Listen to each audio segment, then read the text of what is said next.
ਸਤਿ ਸ੍ਰੀ ਅਕਾਲ ਜੀ। ਪੰਜਾਬੀ ਰੇਡੀਓ ਤੇ Punjabi TV USA ਵੇਖ ਅਤੇ ਸੁਣ ਰਹੇ ਹੋ ਤੁਸੀਂ। ਦੁਨੀਆ ਭਰ ਦੇ ਵਿੱਚ ਜਿੱਥੇ-ਜਿੱਥੇ ਵੀ ਬੈਠ ਕੇ ਤੁਸੀਂ ਸਾਡੇ ਇਸ ਪ੍ਰੋਗਰਾਮ ਖਬਰ ਤੇ ਨਜ਼ਰ ਨੂੰ ਸੁਣ ਰਹੇ ਹੋ, ਤੁਹਾਡਾ ਬਹੁਤ-ਬਹੁਤ ਸਵਾਗਤ ਹੈ। ਤੇ ਇਸ ਪ੍ਰੋਗਰਾਮ ਦੇ ਵਿੱਚ ਅਸੀਂ ਵੱਖ-ਵੱਖ ਖਬਰਾਂ ਦੇ ਉੱਪਰ ਚਾਨਣਾ ਪਾਈਦਾ ਹੈ ਤੇ ਖਬਰਾਂ ਤੇ ਚਾਨਣਾ ਪਾਉਣ ਦੇ ਲਈ ਸਾਡੇ ਨਾਲ ਵਿਸ਼ੇਸ਼ ਤੌਰ ਤੇ ਪੰਜਾਬ ਤੋਂ ਮੌਜੂਦ ਰਹਿੰਦੇ ਨੇ ਮਿੰਟੂ ਗੁਰਸਰੀਆ ਜੀ। ਉਹਨਾਂ ਦਾ ਸਵਾਗਤ ਕਰਦੇ ਹਾਂ ਤੇ ਫਿਰ ਇੱਕ-ਇੱਕ ਕਰਕੇ ਪਾਵਾਂਗੇ ਸਾਰੀਆਂ ਖਬਰਾਂ ਦੇ ਉੱਪਰ ਚਾਨਣਾ। ਬਹੁਤ-ਬਹੁਤ ਸਵਾਗਤ ਹੈ ਮਿੰਟੂ ਜੀ। ਜੀ ਸ਼ੁਕਰੀਆ ਸਾਰਿਆਂ ਨੂੰ, ਸਤਿ ਸ੍ਰੀ ਅਕਾਲ ਜੀ। ਜੀ ਸੋ ਮਿੰਟੂ ਜੀ, ਅੱਜ ਆਪਾਂ ਪੰਜਾਬ ਦੇ ਵਿੱਚ ਅੱਜ ਦੀਆਂ ਖਬਰਾਂ ਦਾ ਜੇਕਰ ਰੁਖ ਕਰੀਏ ਤਾਂ ਪੰਜਾਬ ਦੇ ਵਿੱਚ ਜਿਸ ਤਰੀਕੇ ਦੇ ਨਾਲ 26 ਜਨਵਰੀ ਨੂੰ ਇੱਕ ਘਟਨਾ ਵਾਪਰਦੀ ਹੈ, ਉਸ ਤੋਂ ਬਾਅਦ ਖਾਸ ਤੌਰ ਤੇ ਦੁਆਬੇ ਖਿੱਤੇ ਦੀ ਜੇਕਰ ਗੱਲ ਕਰੀਏ, ਜਿੱਥੇ ਵੱਡੀ ਗਿਣਤੀ ਦੇ ਵਿੱਚ ਭਾਈਚਾਰਾ ਰਹਿੰਦਾ ਹੈ ਤੇ ਉੱਥੇ ਇਸ ਨੂੰ ਲੈ ਕੇ ਸਖਤ ਨੋਟਿਸ ਲਿਆ ਜਾਂਦਾ ਹੈ ਤੇ ਅੱਜ ਕਾਫੀ ਬੰਦ ਦੀਆਂ ਖਬਰਾਂ ਆਈਆਂ। ਕੱਲ ਬੰਦ ਦਾ ਹੀ ਅਨਾਉਂਸਮੈਂਟ ਕੀਤੀ ਗਈ ਸੀ। ਕਿਵੇਂ ਦਾ ਮਾਹੌਲ ਰਿਹਾ ਜੀ ਸਾਰਾ? ਬਿਲਕੁਲ ਗੁਰਪ੍ਰੀਤ ਜੀ, ਤੁਸੀਂ ਸਹੀ ਫਰਮਾਇਆ ਕਿ ਦੁਆਬੇ ਦੇ ਵਿੱਚੋਂ ਹੀ ਜਦੋਂ ਵੀ ਆਪਾਂ ਦੇਖਦੇ ਹਾਂ ਕਿ ਐਸੀ ਭਾਈਚਾਰੇ ਦੀ ਕੋਈ ਬੰਦ ਦੀ ਕਾਲ ਹੁੰਦੀ ਹੈ ਜਾਂ ਕੋਈ ਪ੍ਰਦਰਸ਼ਨ ਦੀ ਕਾਲ ਹੁੰਦੀ ਹੈ ਤਾਂ ਸਭ ਤੋਂ ਸਟਰੋਂਗ ਕਾਲ ਉੱਥੋਂ ਹੀ ਹੁੰਦੀ ਆ। ਕਿਉਂਕਿ ਇੱਕ ਤੇ ਇਹ ਹੈ ਕਿ ਐਸੀ ਭਾਈਚਾਰਾ ਜਿਹੜਾ ਹੈ ਉਹ ਜ਼ਿਆਦਾਤਰ ਉੱਥੇ ਜੇ ਆਪਾਂ ਦੇਖੀਏ ਤੇ ਉਹਦੇ 'ਚ ਏਕਾ ਵੀ ਆ, ਉਹਨਾਂ ਦੇ ਕੋਲ ਸਮਰਿੱਧੀ ਵੀ ਹੈਗੀ ਆ ਤੇ ਵਸੋਂ ਤਾਂ ਫਿਰ ਉਹਨਾਂ ਦੀ ਹੈਗੀ ਆ। ਪਰ ਇਸ ਵਾਰੀ ਕੀ ਹੋਇਆ ਗੁਰਪ੍ਰੀਤ ਜੀ ਕਿ ਚੰਦ ਕੁ ਬੰਦਿਆਂ ਨੂੰ ਛੱਡ ਦਈਏ ਜਿਹੜੇ ਫੇਸਬੁੱਕ ਤੇ ਇਹ ਗੱਲਾਂ ਜਿਹੜੀਆਂ ਉਹ ਸ਼ਾਇਦ ਜਾਣ ਕੇ ਜਾਂ ਅਣਜਾਣ ਕੇ ਕਹੀ ਜਾਂਦੇ ਆ ਕਿ ਅੰਬੇਦਕਰ ਕਿਹੜਾ ਪੰਜਾਬੀ ਸੀ ਜਿਹਦੀ ਤੁਸੀਂ ਬਈ ਪੱਖਦਾਰੀ ਕਰਦੇ ਹੋ। ਪਰ ਬਹੁਤੇ ਬੰਦਿਆਂ ਨੇ ਇਸ ਗੱਲ ਦਾ ਬੁਰਾ ਮਨਾਇਆ, ਇਸ ਘਟਨਾ ਦਾ ਬੁਰਾ ਮਨਾਇਆ। ਤਾਂ ਹੀ ਤੁਸੀਂ ਦੇਖੋਗੇ ਤਾਂ ਰਾਜਸਥਾਨ ਦੇ ਬਾਰਡਰ ਤੇ ਜੇ ਲਾਸਟ ਸ਼ਹਿਰ ਵੇਖੀਏ ਆਪਾਂ ਪੰਜਾਬ ਦਾ, ਅਬੋਰ ਤੱਕ ਇਸ ਘਟਨਾ ਦਾ ਸੇਕ ਪਹੁੰਚਿਆ ਪਿਆ ਸੀਗਾ। ਅੱਜ ਵੀ ਜੇ ਤੁਸੀਂ ਦੇਖੋਗੇ ਤਾਂ ਮੋਗਾ ਬੰਦ ਰਿਹਾ ਹੈ, ਮੋਗੇ ਤੱਕ ਬੰਦ ਦਾ ਅਸਰ ਰਿਹਾ। ਤੁਸੀਂ ਹਿਸਾਬ ਲਾ ਲਓ, ਮੋਗਾ ਬਿਲਕੁਲ ਮਾਲਵੇ 'ਚ ਆ ਗਿਆ। ਤਾਂ ਕਹਿਣ ਦਾ ਮਤਲਬ ਇਹ ਹੈ ਕਿ ਇਸ ਘਟਨਾ ਨੇ ਅਸਰ ਤਾਂ ਪਾਇਆ, ਇਹਦੇ 'ਚ ਕੋਈ ਸ਼ੱਕ ਨਹੀਂ ਹੈ। ਪਰ ਅੱਜ ਇੱਕ ਇੰਟਰਸਟਿੰਗ ਚੀਜ਼ ਜਿਹੜੀ ਨੋਟ ਕਰਨ ਵਾਲੀ ਸੀ ਉਹ ਇਹ ਸੀ ਕਿ ਭਾਜਪਾ ਵੀ ਇਸ ਪ੍ਰਦਰਸ਼ਨ 'ਚ ਉਤਰੀ ਹੋਈ ਸੀ। ਪੰਜਾਬ ਦੀ ਜਿਹੜੀ ਇਕਾਈ ਹੈ ਭਾਜਪਾ ਦੀ, ਗੁਰਪ੍ਰੀਤ ਜੀ, ਉਹਨਾਂ ਨੇ ਸ਼ਾਇਦ ਮੌਨ ਪ੍ਰਦਰਸ਼ਨ ਕੀਤਾ ਹੈ 1 ਘੰਟੇ ਵਾਸਤੇ। ਪਰ ਇਹ ਉਹ ਭਾਰਤੀ ਜਨਤਾ ਪਾਰਟੀ ਆ ਜਿਨ੍ਹਾਂ ਦੇ ਚੋਟੀ ਦੇ ਲੀਡਰ ਅਮਿਤ ਸ਼ਾਹ ਨੇ ਜਿਸ ਤਰ੍ਹਾਂ ਦਾ ਅੰਬੇਦਕਰ ਜੀ ਨੂੰ ਲੈ ਕੇ ਬੇਹੂਦਾ ਬਿਆਨ ਦਿੱਤਾ ਸੀਗਾ ਸਦਨ ਦੇ ਵਿੱਚ, ਪੂਰੀ ਦੁਨੀਆ ਨੇ ਦੇਖਿਆ। ਤੇ ਉਸ ਤੋਂ ਬਾਅਦ ਉਹਨਾਂ ਨੇ ਕੋਈ ਮੁਆਫੀ ਨਹੀਂ ਮੰਗੀ, ਬਲਕਿ ਪ੍ਰੈਸ ਕਾਨਫਰੰਸ ਕਰਕੇ ਉਲਟਾ ਖੜਗੇ ਸਾਹਿਬ ਨੂੰ ਹੀ ਤਾੜਿਆ ਸੀਗਾ। ਤੁਹਾਨੂੰ ਯਾਦ ਹੋਏਗਾ ਸਾਰਾ ਘਟਨਾਕ੍ਰਮ। ਤਾਂ ਉਸ ਵੇਲੇ ਭਾਰਤੀ ਜਨਤਾ ਪਾਰਟੀ ਦੀ ਇੱਥੋਂ ਦੀ ਇਕਾਈ ਜਿਹੜੀ ਆ ਉਹ ਬਿਲਕੁਲ ਨਹੀਂ ਭੁੱਲੀ। ਅੱਜ ਉਹਦਾ ਇਸ ਤਰ੍ਹਾਂ ਪ੍ਰਦਰਸ਼ਨ ਦੇ ਵਿੱਚ ਜਾਣਾ, ਅਤੇ ਜੇ ਆਪਾਂ ਪਹਿਲਾਂ ਦੇਖੀਏ ਇਸ ਤੋਂ ਜਿਸ ਦਿਨ ਇਹ ਘਟਨਾ ਵਾਪਰੀ ਆ, ਨਾਲ ਦੀ ਨਾਲ ਸਾਂਪਲਾ ਸਾਹਿਬ ਦਾ ਰਿਐਕਟ ਕਰਨਾ, ਇਸ ਨੂੰ ਅਸੀਂ ਸਹਿ ਸੁਭਾਅ ਨਹੀਂ ਲੈ ਸਕਦੇ। ਇਹਦੇ ਵਿੱਚ ਕਿਤੇ ਨਾ ਕਿਤੇ ਭਾਜਪਾ, ਮੈਂ ਵਾਰ-ਵਾਰ ਕਹਿਣਾ ਕਿ ਅਸੀਂ ਡਾਇਰੈਕਟਲੀ ਕਿਸੇ ਵੱਲ ਇਸ਼ਾਰਾ ਨਹੀਂ ਕਰਦੇ, ਨਾ ਹੀ ਅਸੀਂ ਕਿਸੇ ਨੂੰ ਉਦੋਂ ਤੱਕ ਕਿਸੇ ਘਟਨਾ ਨਾਲ ਜੋੜੀਏ ਜਦੋਂ ਤੱਕ ਸਾਬਤ ਨਹੀਂ ਹੋ ਜਾਂਦਾ ਜੀ। ਪਰ ਭਾਰਤੀ ਜਨਤਾ ਪਾਰਟੀ ਜਿਸ ਤਰ੍ਹਾਂ ਇਹ ਮੁੱਦਾ ਚੁੱਕ ਰਹੀ ਹੈ, ਉਹਦੇ ਇੱਕ ਤੇ ਡਬਲ ਸਟੈਂਡਰਡ ਤੇ ਕਿ ਕੀ ਜੇ ਮੰਨ ਲਓ ਅੰਬੇਦਕਰ ਜੀ ਪ੍ਰਤੀ ਇੰਨੀ ਹੀ ਉਹਨਾਂ ਦੀ ਸ਼ਰਧਾ ਹੈ ਪੰਜਾਬੀ ਲੀਡਰਾਂ ਦੀ, ਤਾਂ ਕੀ ਇਹਨਾਂ ਚੋਂ ਕੋਈ ਵੀ ਬੰਦਾ ਪ੍ਰੈਸ ਨੋਟ ਜਾਂ ਆਪਣਾ ਕੋਈ ਟਵੀਟ ਕੱਢ ਕੇ ਵਿਖਾ ਸਕਦਾ ਹੈ ਕਿ ਇਹਨਾਂ ਨੇ ਉਸ ਮੌਕੇ ਪਰ ਇਹ ਗੱਲ ਕੋਈ ਕਹੀ ਹੋਵੇ? ਮੇਰੇ ਖਿਆਲ ਦੇ ਨਾਲ ਇੱਕ ਵੀ ਲੀਡਰ ਤੁਹਾਨੂੰ ਦੁਆਬੇ ਚੋਂ ਵੀ ਨਜ਼ਰ ਨਹੀਂ ਆਏਗਾ ਇਹਨਾਂ ਦਾ। ਤਾਂ ਮਤਲਬ ਕਿ ਇਹਨਾਂ ਨੇ ਜੋ ਇਹ ਗੱਲ ਚੁੱਕੀ ਆ, ਮੈਂ ਅੱਗੇ ਵੀ ਗੱਲ ਕਹੀ ਆ, ਅੱਜ ਵੀ ਕਹਿ ਦਿੰਦਾ ਕਿ ਭਾਰਤੀ ਜਨਤਾ ਪਾਰਟੀ ਨੇ ਪੰਜਾਬ ਦੇ ਵਿੱਚ ਇਲੈਕਸ਼ਨ ਲੜਨਾ ਸਟਾਰਟ ਕਰ ਦਿੱਤਾ ਹੈ। ਕਿਹੜਾ? 2027 ਵਾਲਾ ਜੀ। ਉਹਦੇ ਵਿੱਚ ਘਟਨਾਵਾਂ ਦਾ ਅੱਗੇ ਜਿਹੜਾ ਸਿਲਸਿਲਾ ਹੋਏਗਾ ਉਹਦੇ 'ਚ ਪਤਾ ਨਹੀਂ ਕੀ ਕੁਝ ਹੋਏਗਾ, ਮੈਂ ਉਹਨੂੰ ਪ੍ਰੈਡਿਕਟ ਨਹੀਂ ਕਰ ਸਕਦਾ ਜੀ। ਪਰ ਮੈਂ ਵਾਰ-ਵਾਰ ਕਹਿਣਾ, ਕਈ ਮਹੀਨਿਆਂ ਤੋਂ ਕਹਿ ਰਿਹਾ ਸੀਗਾ ਜਿਹੜੀ ਚੀਜ਼ ਉਹ ਹੁੰਦੀ ਜਾਪਦੀ ਆ। ਕਿ ਇੱਥੇ ਜੀ ਇੱਕ ਵੱਖਰੀ ਤਰ੍ਹਾਂ ਦੀ ਪੋਲਰਾਈਜੇਸ਼ਨ ਦਾ ਯਤਨ ਹੋਏਗਾ। ਕਾਮਯਾਬ ਹੁੰਦੇ ਆ ਕਿ ਨਹੀਂ, ਉਹ ਇੱਕ ਵੱਖਰੀ ਸਟੋਰੀ ਹੈ, ਕਿ ਜੀ ਇੱਕ ਵੱਖਰੇ ਤਰੀਕੇ ਦਾ ਪੋਲਰਾਈਜੇਸ਼ਨ ਦਾ ਯਤਨ ਹੋ ਸਕਦਾ ਹੈ। ਤਾਂ ਵੱਖਰੇ ਤੌਰ ਦਾ ਕੀ ਹੈ, ਤਾਂ ਉਹ ਖੁੱਲੇ ਰੂਪ ਚ ਤੁਸੀਂ ਸਮਝ ਹੀ ਸਕਦੇ ਹੋ ਕਿ ਹਿੰਦੂ ਸਿੱਖ ਤੇ ਇੱਥੇ ਹੋ ਹੀ ਨਹੀਂ ਸਕਦਾ। ਹਿੰਦੂ ਸਿੱਖ ਕਰਨਗੇ ਤਾਂ ਖੁਦ ਐਕਸਪੋਜ਼ ਹੋ ਜਾਣਗੇ। ਇੱਥੇ ਇੱਕੋ ਹੀ ਆ ਜਾਤ ਆਧਾਰ, ਤੁਹਾਨੂੰ ਪਤਾ ਪੋਲਿਟਿਕਸ ਜਿਹੜੀ ਹੁੰਦੀ ਆ, ਜਿਵੇਂ ਦਿੱਲੀ ਦੇ ਵਿੱਚ ਕੋਈ ਪੋਲਰਾਈਜੇਸ਼ਨ ਜ਼ਿਆਦਾ ਵੱਡਾ ਮਾਇਨੇ ਨਹੀਂ ਰੱਖਦੀ। ਆਪਣੇ ਆਪ ਜੀ ਮੁਸਲਿਮ ਵੋਟ ਜਿਹੜਾ ਭਾਰਤੀ ਜਨਤਾ ਪਾਰਟੀ ਦੇ ਵਿਰੋਧ 'ਚ ਚਲੇ ਜਾਂਦਾ ਹੈ। ਉੱਥੇ ਸਿਰਫ ਕਲਾਸ ਦੀ ਹੀ ਇੱਕ ਤਰ੍ਹਾਂ ਨਾਲ ਕਹਿ ਲਓ ਕਿ ਪੋਲਰਾਈਜੇਸ਼ਨ ਕਹਿ ਲਓ ਜਾਂ ਉਹਦੀ ਵੰਡ ਕਹਿ ਲਓ, ਉੱਥੇ ਕਲਾਸ ਹੈ ਮੱਧ ਵਰਗੀ। ਆ ਵੇਖ ਲਓ ਤੁਸੀਂ, ਅਰਵਿੰਦ ਕੇਜਰੀਵਾਲ ਨੇ ਸ਼ਾਇਦ ਇੰਡੀਆ ਦੇ ਇਲੈਕਟੋਰਲ ਹਿਸਟਰੀ ਦੇ ਵਿੱਚ ਪਹਿਲੀ ਵਾਰੀ ਹੋਏਗਾ ਕਿ ਮੱਧ ਵਰਗੀਆਂ ਵਾਸਤੇ ਅੱਡ ਤੋਂ ਇੱਕ ਤਰ੍ਹਾਂ ਨਾਲ ਮੈਨੀਫੈਸਟੋ ਲਿਆਂਦਾ ਹੈ ਸਰ। ਜੀ ਤਾਂ ਮਤਲਬ ਕਿ ਇੱਥੇ ਪੰਜਾਬ ਦੇ ਵਿੱਚ ਆਪਾਂ ਦੇਖਦੇ ਹਾਂ ਕਿ ਕਾਸਟ ਆਧਾਰਿਤ ਰਾਜਨੀਤੀ ਕੰਮ ਕਰਦੀ ਆ। ਤਾਂ ਇੱਥੇ ਫਿਰ ਇਹੀ ਇੱਕ ਨੌਬਤ ਕਹਿ ਲਓ ਕਿ ਆ ਸਕਦੀ ਆ। ਹੁਣ ਉਹਦੇ ਚ ਕਾਮਯਾਬੀ ਕਿਹਨੂੰ ਮਿਲਦੀ ਆ ਕਿਹਨੂੰ ਨਹੀਂ ਮਿਲਦੀ, ਮੈਂ ਪ੍ਰਤੱਖ ਰੂਪ ਦੇ ਵਿੱਚ ਇਸ ਵੇਲੇ ਤੇ ਕੁਝ ਨਹੀਂ ਦੱਸ ਸਕਦਾ, ਪਰੰਤੂ ਸੰਭਾਵਨਾ ਐਸੀ ਹੈ। ਦੂਜੀ ਗੱਲ ਇਹ ਆ ਕਿ ਜੋ ਹੁਣ ਪੰਜਾਬ ਪੁਲਿਸ ਨੇ ਇਹਦੇ ਤੇ ਜੋ ਘਟਨਾ ਨੂੰ ਅੰਜਾਮ ਦੇਣ ਵਾਲਾ ਦੋਸ਼ੀ ਆ, ਜੋ ਉਹਦੇ ਤੇ ਧਾਰਾ ਲਾਈਆਂ ਨੇ, ਵੈਸੇ ਉਹ ਧਾਰਾ ਕੋਈ ਮਤਲਬ ਕਿ ਮਾਮੂਲੀ ਨਹੀਂ ਹੈ ਗੁਰਪ੍ਰੀਤ ਜੀ। ਜੀ ਉਹ ਧਾਰਾ ਬਹੁਤ ਵੱਡੀਆਂ ਧਾਰਾ ਨੇ, ਤੇ ਮੈਂ ਅਕਸਰ ਬੇਅਦਬੀ ਦੇ ਮਾਮਲਿਆਂ 'ਚ ਵੀ ਵੈਸੀਆਂ ਧਾਰਾ ਦੀ ਮੰਗ ਕਰਦਾ ਰਿਹਾ। ਵਾਹਿਦ ਜੀ ਬੰਦਾ ਹੋਵਾਂਗਾ ਮੀਡੀਆ 'ਚੋਂ ਜਿਸਨੇ ਵਾਰ-ਵਾਰ ਇਹ ਮੁੱਦਾ ਚੁੱਕਿਆ ਕਿ ਜੇ ਮੰਨ ਲਓ ਬੇਅਦਬੀ ਦਾ ਮਤਲਬ, ਮੇਰਾ ਬੇਅਦਬੀ ਤੋਂ ਭਾਵ ਇਹ ਹੁੰਦਾ, ਹੈਲੋ, ਜੀ ਜੀ ਸਰ, ਬੇਅਦਬੀ ਤੋਂ ਭਾਵ ਮੇਰਾ ਇਹ ਹੁੰਦਾ ਕਿ ਚਾਹੇ ਬੇਅਦਬੀ ਕੁਰਾਨ ਸ਼ਰੀਫ ਦੀ ਹੈ, ਚਾਹੇ ਸ੍ਰੀ ਗੁਰੂ ਗ੍ਰੰਥ ਸਾਹਿਬ ਦੀ ਹੈ, ਚਾਹੇ ਕੋਈ ਮਤਲਬ ਕਿ ਕਿਸੇ ਵੀ ਧਰਮ ਦੀ ਆ, ਠੀਕ ਹੈ ਨਾ ਜੀ, ਉਹ ਬੇਅਦਬੀ ਹੈ। ਤਾਂ ਬੇਅਦਬੀ ਦਾ ਜਦੋਂ ਵੀ ਕੋਈ ਮਾਮਲਾ ਹੋਵੇ ਤਾਂ ਉੱਥੇ ਇਹ ਧਾਰਾ ਜਿਹੜੀ ਉਹ ਲਾਉਣੀ ਚਾਹੀਦੀ ਹੈ, ਕਿਉਂਕਿ 295 ਚ ਤੇ ਨਾਲ ਦੀ ਨਾਲ ਜ਼ਮਾਨਤ ਹੋ ਜਾਂਦੀ ਹੈ ਜਾਂ ਸਜ਼ਾ ਬੜੀ ਘੱਟ ਆ, ਸਜ਼ਾ ਹੋਈ ਤੋਂ ਵੀ ਜ਼ਮਾਨਤ ਹੋ ਜਾਂਦੀ ਆ। ਇੱਕ ਐਮਐਲਏ ਦੋਸ਼ੀ ਸਾਬਤ ਹੋਇਆ ਸੀਗਾ ਨਾ ਇਹਨਾਂ ਦਾ, ਜੀ ਝਾੜੂ ਵਾਲਿਆਂ, ਤੇ ਤੀਜੇ ਦਿਨ ਤੇ ਬਾਹਰ ਆ ਗਿਆ ਸੀਗਾ। ਪ੍ਰੇਮੀਆਂ ਨੂੰ ਸਜ਼ਾ ਹੋਈ ਸੀ ਕੁਛ ਨੂੰ, ਉਹ ਤੀਜੇ ਦਿਨ ਬਾਹਰ ਆ ਗਿਆ। ਤੀਜੇ ਦਿਨ ਇਨਫੈਕਟ ਛੋਟੀ ਅਦਾਲਤ ਚ ਤੇ ਉਹ ਗਵਾਹ ਦੇ ਪਹੁੰਚਣ ਤੋਂ ਪਹਿਲਾਂ ਹੀ ਪਿੰਡ ਵਾਲੇ ਅੱਡੇ ਤੇ ਫਿਰਦੇ ਸਨ। ਜੀ ਤਾਂ ਮੈਂ ਇਹੀ ਮੰਗ ਕਰਦਾ ਸੀਗਾ ਕਿ ਚਲੋ 295 ਇਹ ਠੀਕ ਹੈ, ਤੁਹਾਡੇ ਕੋਲ ਹੋਰ ਕੋਈ ਧਾਰਾ ਨਹੀਂ ਹੈਗੀ ਸੰਵਿਧਾਨਕ ਤੌਰ ਤੇ, ਤਾਂ ਘੱਟੋ ਘੱਟ ਦੋ ਫਿਰਕਿਆਂ ਦੇ ਵਿੱਚ ਆਪਸੀ ਦੁਸ਼ਮਣੀ ਪਵਾਉਣ ਦੀ ਕੋਸ਼ਿਸ਼ ਦਾ ਮਾਮਲਾ ਤੇ ਦਰਜ ਕੀਤਾ ਜਾ ਸਕਦਾ। ਉਹ ਤੁਹਾਡੇ ਕੋਲ ਸੰਵਿਧਾਨ ਦੇ ਵਿੱਚ ਪਹਿਲਾਂ ਹੀ ਕਾਨੂੰਨ ਹੈਗਾ।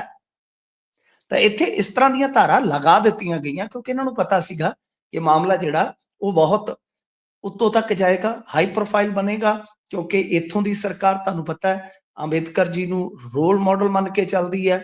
ਇਸ ਤੋਂ ਇਲਾਵਾ ਜੇ ਤੁਸੀਂ ਦੇਖੋਗੇ ਤਾਂ ਦਿੱਲੀ ਦੇ ਵਿੱਚ ਇਲੈਕਸ਼ਨ ਆ, ਉੱਥੇ ਵੀ ਇਸ ਚੀਜ਼ ਦਾ ਸੇਕ ਪੁੱਜਦਾ ਹੋ ਸਕਦਾ ਹੈ। ਇਸ ਵਾਸਤੇ ਕੇਸ ਤਾਂ ਇਹਨਾਂ ਨੇ ਕਰੜਾ ਬਣਾ ਦਿੱਤਾ ਹੈ। ਪਰ ਜਿਹੜੀ ਗੱਲ ਜੋ ਮਤਲਬ ਕਿ ਲੋਕ ਜਾਣਨਾ ਚਾਹੁੰਦੇ ਆ ਉਹ ਉੱਥੇ ਦੀ ਉੱਥੇ ਖਲੋਤੀ ਆ। ਉਹ ਗੱਲ ਕਿਹੜੀ ਆ ਕਿ ਬੰਦੇ ਦਾ ਮਕਸਦ ਕੀ ਸੀਗਾ। ਜਦੋਂ ਬੰਦਾ ਮੈਂਟਲੀ ਸਿੱਕ ਨਹੀਂ ਹੈ, ਕਿਸੇ ਕਿਸਮ ਦੀ ਉਹਨੂੰ ਕੋਈ ਮਾਨਸਿਕ ਤੌਰ ਤੇ ਗੁਰਪ੍ਰੀਤ ਜੀ ਬਿਮਾਰੀ ਨਹੀਂ ਹੈ, ਉਹ ਠੀਕ ਠਾਕ ਹੈ, ਤਾਂ ਫਿਰ ਉਸਨੇ ਅਜਿਹਾ ਕਿਉਂ ਕੀਤਾ? ਕਿ ਉਹ ਜੀ ਕੁਝ ਕਾਰਨਾਂ ਕਰਕੇ ਰੈਡੀਕਲਾਈਜ਼ ਹੋ ਗਿਆ? ਤਾਂ ਕੀ ਇੱਕ ਐਸੀ ਪਰਿਵਾਰ ਦਾ ਜੰਮਿਆ ਬੱਚਾ ਵੀ ਇਸ ਤਰ੍ਹਾਂ ਰੈਡੀਕਲਾਈਜ਼ ਹੋ ਜਾਏਗਾ, ਜਾਂ ਉਹਦੇ ਤੋਂ ਕਰਵਾਇਆ ਗਿਆ?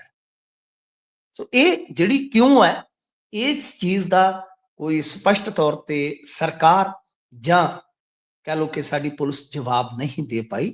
ਇਹ ਇੱਕ ਮੈਂ ਕਹਾਂਗਾ ਕਿ ਸਿਤਮਜ਼ਰੀਫੀ ਹੈ ਕਿ ਇਹੋ ਜਿਹੇ ਮੌਕੇ ਤੇ ਏਡਾ ਸੈਂਸਿਟਿਵ ਮਾਮਲਾ ਵਾਪਰਿਆ ਤੇ ਸਾਡੇ ਮੁੱਖ ਮੰਤਰੀ ਸਮੇਤ ਜਿਹੜੀ ਇਹਨਾਂ ਦੀ ਹੋਰ ਪਲਟੂਨ ਆ, ਉਹ ਤੁਹਾਨੂੰ ਪਤਾ ਲਗਭਗ ਮੇਰੇ ਖਿਆਲ ਦੇ ਨਾਲ ਦਿੱਲੀ ਬੈਠੀ ਹੈ ਜੀ।